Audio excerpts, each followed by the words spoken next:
Assalamualaikum warahmatullahi ta'ala wabarakatuh. Salam sejahtera untuk saudara kesemuanya. Salam dari saya, Kisah Brang Alam. Di bulan yang penuh berkah ini, dimulai di bulan Syawal ini, saya meminta maaf kepada saudara kesemuanya jika selama ini ada tutur kata saya ataupun tindakan saya yang tidak berkenan untuk saudara kesemuanya. Karena dalam hal ini hakikatnya saya bertujuan mengarahkan saudara kesemuanya untuk menuju kepada Gusti Panguwasaning Jagat, Tuhan yang Maha Esa. Dan ketika ada sebuah perkataan yang kurang berkenan saudara kesemuanya, saya mohon maaf, karena hakikatnya kebenaran yang mutlak benar hanyalah Tuhan.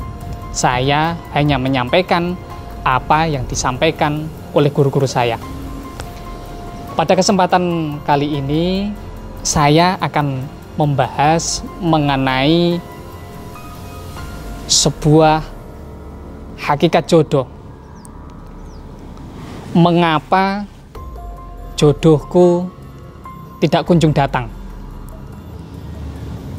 Jodoh pada hakikatnya merupakan sebuah rahasia Tuhan, yang mana manusia hanya diberikan gambaran sedikit mengenai hal tersebut. Namun, berkenaan dengan hal tersebut, setiap makhluk diciptakan Tuhan secara berpasang-pasangan.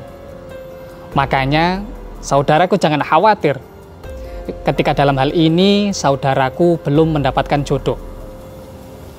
Karena saudaraku harus meyakini hakikatnya jodoh saudaraku akan segera datang.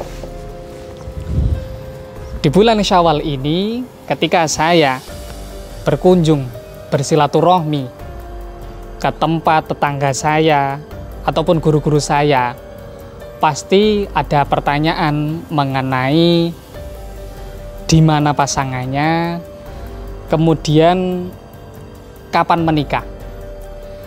Hal ini yang sering dirisaukan oleh kalangan para jomblo, karena mereka enggan untuk bersilaturahmi kepada seseorang karena takut ketika dicerca pertanyaan semacam ini. Saudaraku harus pahami bahwasanya ketika jodoh saudaraku tidak kunjung datang, maka saudaraku harus melakukan beberapa hal. Yang pertama, saudaraku harus mengetahui bahwasanya seseorang ketika melihat itu berdasarkan fisik. Mereka tidak melihat berdasarkan hati nurani karena mereka tidak mampu untuk menembus akan hal tersebut. Jadi meskipun saudaraku merupakan orang yang soleh, saudaraku merupakan orang yang baik, mereka tidak mengetahui akan hal tersebut. Yang mereka lihat adalah secara wujud. Yang mereka lihat adalah secara pandangan apa yang ada di depannya.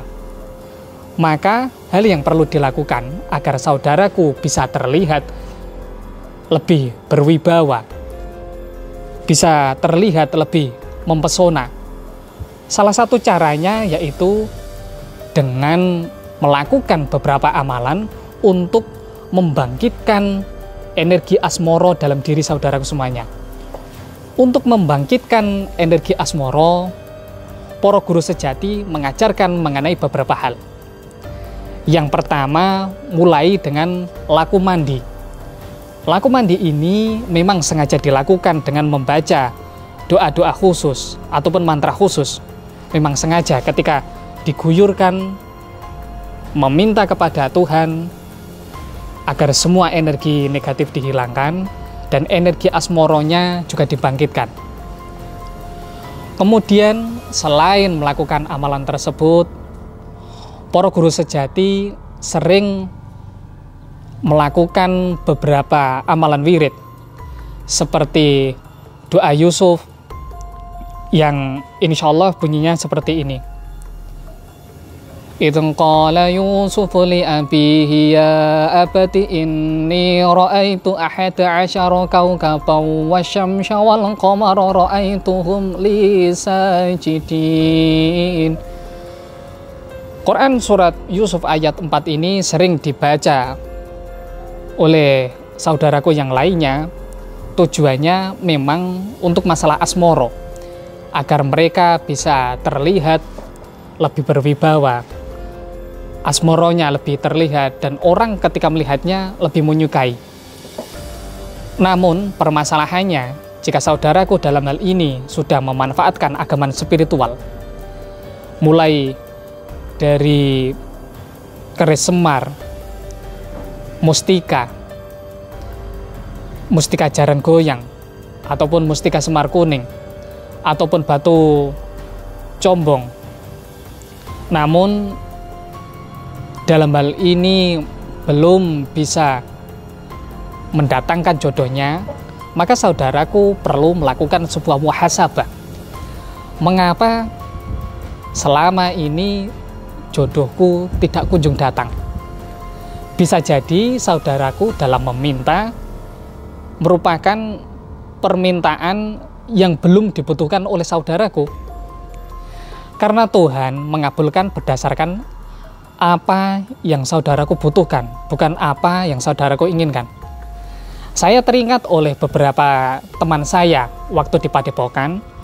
Mereka ketika berdoa, Allahumma inna as'aluka bijahin Nabi Muhammad sallallahu alaihi wasallam wa bijahi Mbah Sunan Kalijogo. Di waktu ini kemudian mereka berdoa, ya Allah, berikanlah istri yang cantik, soleha, yang semok, yang menarik. Kawan-kawan saya ini mengamalkan doa ini secara berulang-ulang, mungkin hampir 6 bulan lebih. Namun jodohnya tidak kunjung datang. Menurut saya pribadi, hal ini karena Tuhan mengabulkan bukan berdasarkan keinginan, namun memang berdasarkan kebutuhan. Jika dalam hal ini diberikan istri yang cantik, semok, namun tidak mempunyai peranan yang baik dalam berumah tangga, hal tersebut juga percuma. Saya dahulunya juga melakukan hal tersebut. Saya mengejar seorang wanita. Memang wanita ini merupakan wanita yang cantik, kemudian dalam segi fisik memang semok dan lainnya. Namun ketika saya ajak hanya sebatas untuk berpacaran, wanita ini berkenan. Namun ketika saya ajak ke jenjang yang lebih serius, ke jenjang pernikahan, wanita ini menolak. Saya memahami akan hal tersebut, bahwasanya Tuhan memberikan berdasarkan apa yang saya butuhkan, bukan apa yang saya inginkan. Maka ketika hal tersebut, saya melakukan sebuah muhasabah, melakukan sebuah pembelajaran, agar jodoh saya ini segera didekatkan oleh Tuhan. Maka hal yang pertama saya lakukan adalah memang laku mandi. Tujuannya memang untuk membuang segala sengkolo, membuang segala energi negatif yang ada dalam tubuh, kemudian membangkitkan energi asmoronya, agar orang melihat ini lebih senang, lebih menyukainya. Dahulunya orang tua saya itu juga melakukan laku mandi setiap hari. Jadi ketika berada di sebuah kamar mandi, dalam cidukannya itu kata ibu saya itu membaca sebuah mantra khusus. Memang tujuannya untuk membuka asmoro dalam diri seseorang. Setelah itu, ketika bertemu dengan seseorang, ibu saya itu mempunyai mantra.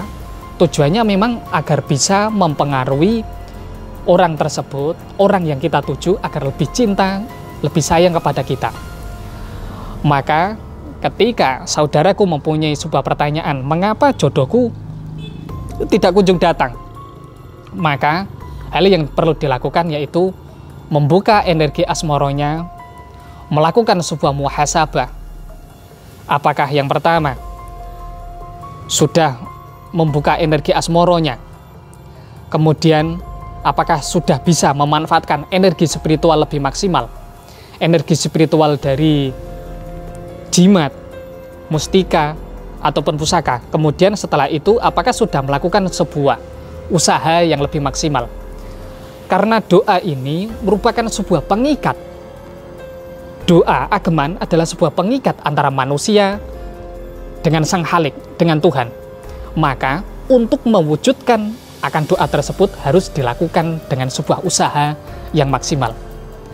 Mengenai usaha tersebut, nantinya jika saudaraku berkenan untuk saya bimbing, saya akan membuatkan sebuah buku panduan khusus berdasarkan primbon-primbon, berdasarkan pengalaman guru-guru saya untuk menaklukkan hati seseorang yang saudaraku cintai.